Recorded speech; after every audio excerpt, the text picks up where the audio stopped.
What happens when a bunch of coworkers conspire to keep another man down while trying to hide it from the president of the company? We'll get to that in a bit, but first, want to get more money by making me look dumb? Have fun paying damages? So this happened a while ago, just remembered it after reading some posts. I was broke and living in a homeless shelter when this happened. So I was in the homeless shelter, some guy pulls up and asks me and some other guy if we wanted to move his stuff from his house to his new apartment. Said he'd pay us $25 for an hour to an hour and a half of work. Pretty sweet deal, and I needed the money, so obviously I said yes. The guy who went with me was in his 50s and I was in my early 20s, small white kid. He kept making me look dumb and slow, doing everything faster than me and criticizing every little move. Even the guy who owned the stuff said he didn't know what he was on. I mean, this dude jogged down the stairs carrying some pictures to the U-Haul. Whatever, not gonna lose my crap because some random dude's having a bad day. I realized later the reasoning behind it when he asked for $50 instead of $25 because he did my work for me. Go figure. Anyway, we were almost done, just carrying the fridge down the stairs. It was already sketchy in itself, going downstairs with a fridge on a dolly. He was again trying to make it look like he did all the work, trying to push the dolly down the stairs by himself. I offered to help on the other side, but all he said was, "No, you're just going to mess it all up. Just hold the cord in the back." I could already see where this was going, but heck, what do I know? He gets about halfway down, and the fridge fell off the dolly and hit the wall. He tried blaming me, saying, "That's why you should go on the other side to help." But I played the innocent part. "Oh, I'm sorry, I was just listening to you. I had no idea." He knew I was playing dumb, but he just gave me a stare because he knew he was in the wrong. The owner of the house came down and asked what happened. I told him I just held the cord. The other guy dropped the fridge. He knew what probably happened, what with the other guy giving me a hard time and everything. Made him pay $50 for the damages. Basically $25 since he still gave him $25 for the work. He also didn't give me a hard time after that. I think he learned his lesson. Honestly, I respect the hustle, but clearly they did it in a very unsafe and dumb way. Also, hi, I'm Steven, and if you enjoy awesome stories of compliance, why not hit that subscribe button down below? That said, our next story is, boss says I should quit because I like spending time on hobbies, so I did. I was working for a startup engineering firm, working as a piping design engineer, but since it was a startup firm, we didn't have a lot of manpower, and the ones we had weren't as qualified either. I was one of the very few qualified enough to handle a team of my own. The boss trusted me with almost everything. I was like the second in command after the boss, only because I was managing a lot of things on the side as a voluntary basis. Things like paycheck balancing, client meetings, quality assurance, documentation, and other stuff which he should have hired someone else to do. I was good at it and he took full advantage of it by giving me things to do that was never under my job description.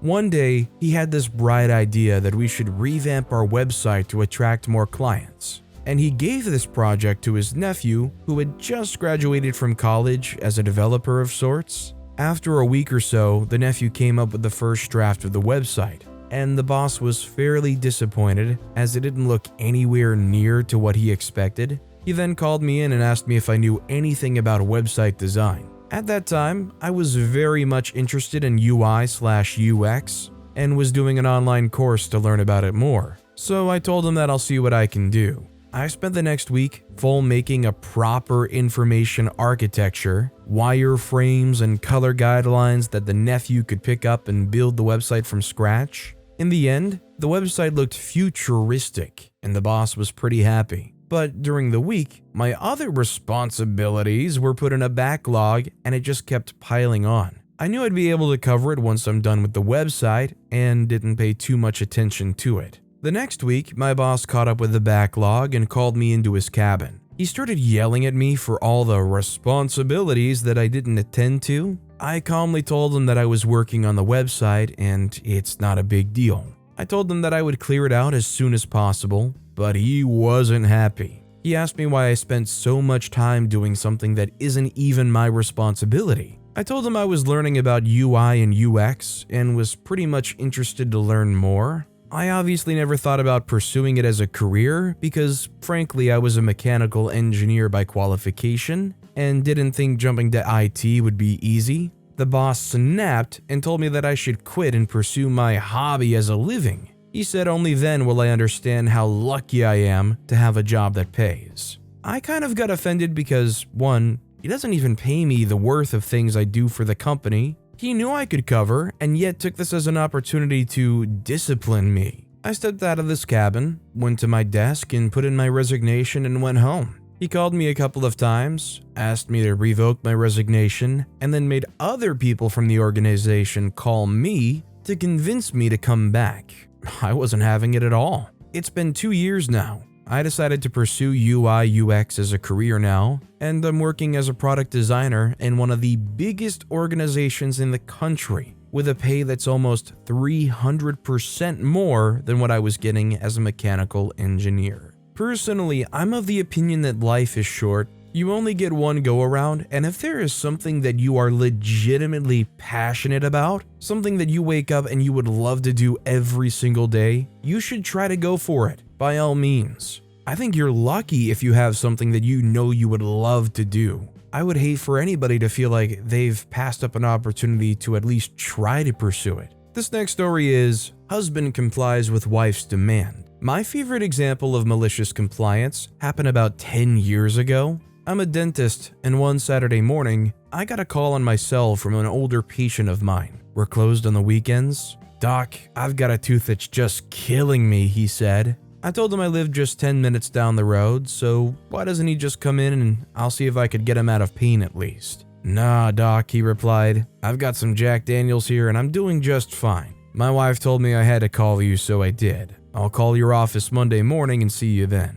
Then he hung up. Still one of my favorite patients and favorite story to tell. I guess he got a little bit of that apply as needed medicine. Let's be real though, A, OP seems like a good dentist, and B, tooth pain isn't anything to mess around with, so I really hope until Monday that Jack Daniels can really hold them over. This next story is, they refused me an office, I complied, they regretted it. I got my first grown-up job while I was finishing my bachelor's degree. I was just getting started in a highly technical and emerging field. Very few people back then were doing this kind of work, and I seemed to have an aptitude for it, which is probably why I got a job before I had any credentials. The department I was hired for was brand new and had the potential to take customers from other departments, while also generating net new business. Interestingly, the other departments had been offered the opportunity to start the service themselves, but refused, even actively trying to prevent it from happening.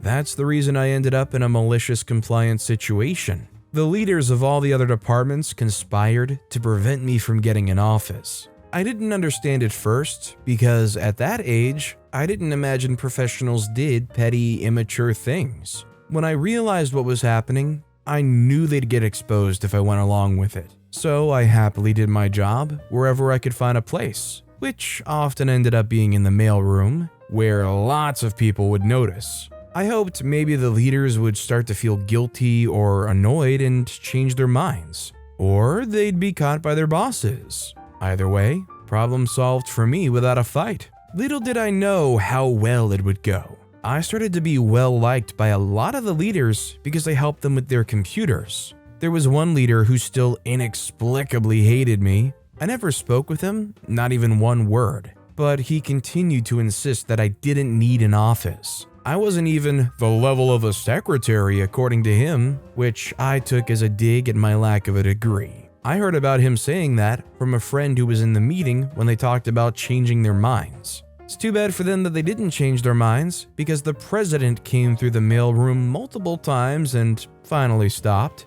clearly annoyed. "Why don't you work in your office?"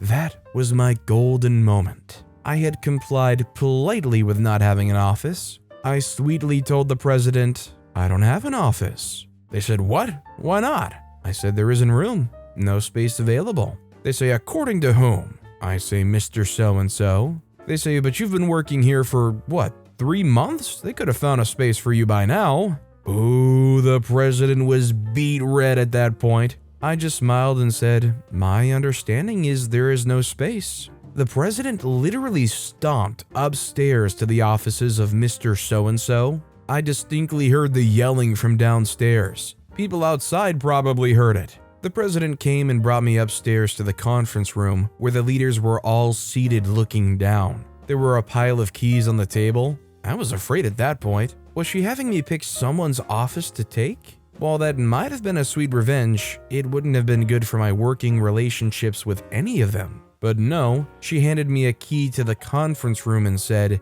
"This is your office." She scooped up the rest of the keys, which I learned later were all their copies of the key to the conference room, and said, "Your office is the largest office on campus, even bigger than mine. Enjoy," and she walked out. That was probably the best drop the mic moment I've ever seen in my life. And the story ends with my compliance not only winning me that office, but all of the other leaders except Mr. So-and-so becoming great colleagues. Although there might be some oversight issues being exposed here, I think we can all agree that is a great leader in this place. There's no greater way that you can make up for this than that president giving you something that is honestly beyond what you could have even have asked for. Our next story is, you only want certified mail? Okay. I once worked for a company that provides therapy to children. The company owner was not licensed or credentialed to do this, but I am. So he hired me.